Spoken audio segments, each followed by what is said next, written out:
Hello students, my name is चित्रांशना।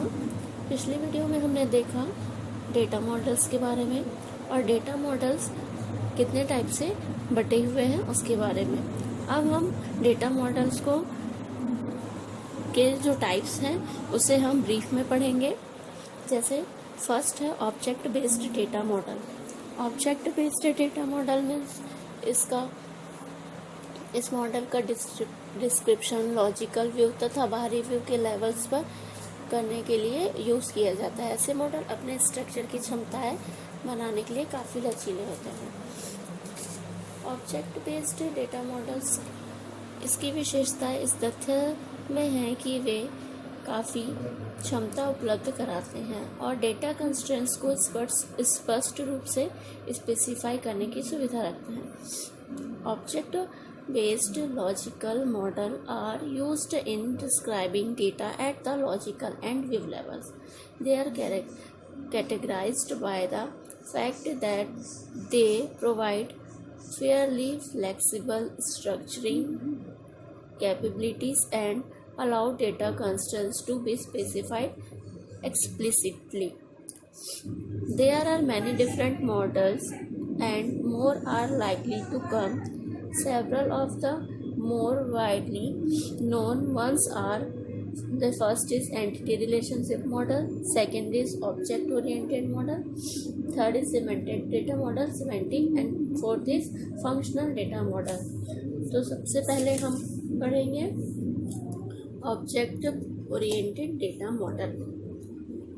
Object oriented data model भी objects पर आधारित है। एक ऑब्जेक्ट में ऐसा वैल्यू होता है जो ऑब्जेक्ट में वेरिएबल के रूप में होती है। इसमें कोड भी होता है जो इन वेरिएबल्स पर कार्य करती है, जिसे फंक्शन या मेथड कहा जाता है। एक ही प्रकार के मेथड व वैल्यूज़ को एक क्लास के अंतर्गत ग्रुप किया जाता है। क्लास ऑब्जेक्ट के लिए एक प्रकार की डेफिनेशन है या एक एब्स्ट्रैक्ट डेटा टाइप के समान है।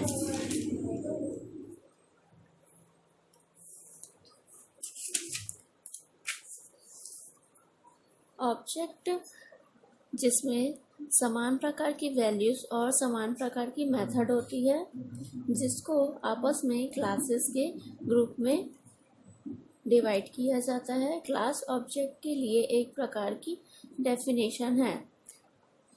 टाइप डेफिनेशन से बना डेटा व मेथड का यह combination programming language abstract data type के समान ही है। Objects that contain the same type of values and the same methods are grouped together into classes. A class may be a type definition for objects. This combination of data and method comprising a type definition is similar to a programming language abstract data type. The next is ER model, entity relationship model. ER model अर्थात entity relationship model real world के view पर आधारित है। इसमें कुछ object होते हैं जिन्हें एंटिटी कहा जाता है तथा इनके मध्य रिलेशनशिप होती है। एंटिटी और रिलेशनशिप के अलावा ER मॉडल कुछ कंस्ट्रेंट्स को भी प्रदर्शित करता है। डेटाबेस को जिनके अनुरूप होना चाहिए। एक इम्पॉर्टेंट कंस्ट्रेंट्स है mapping कार्डिनलिटीज।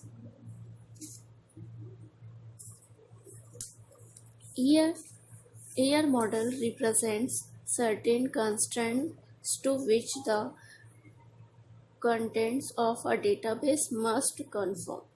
An important constraint is mapping cardinality, which expresses the number of entities to which another entity can be associated via relationship set. The overall logical structure of a database can be expressed graphically by an ER diagram, which is built up from the following components. First, rectangles which represent entity sets, जो entity set दर्शाता है। Second, ellipse, which represent attributes, जो attribute को दर्शाता है। Next, diamond shape, which represent relationships among entity sets, यह entity sets के बीच संबंधों को प्रदर्शित करता है। नेक्स्ट है lines, which link attributes to entity sets and entity sets of relationship, यह एट्रीब्यूट्स को एंटिटी सेट और एंटिटी सेट की रिलेशनशिप से जोड़ता है। ईयर डायग्राम में हम एक ईयर मॉडल देखते हैं, जिसमें हम यहाँ पे टीचर एम्प्लॉय का रिलेशनशिप बताया है, टीचर का रिलेशनशिप बताया है ब्रांच से, जिसका रिलेशनशिप है एम्प्लॉय।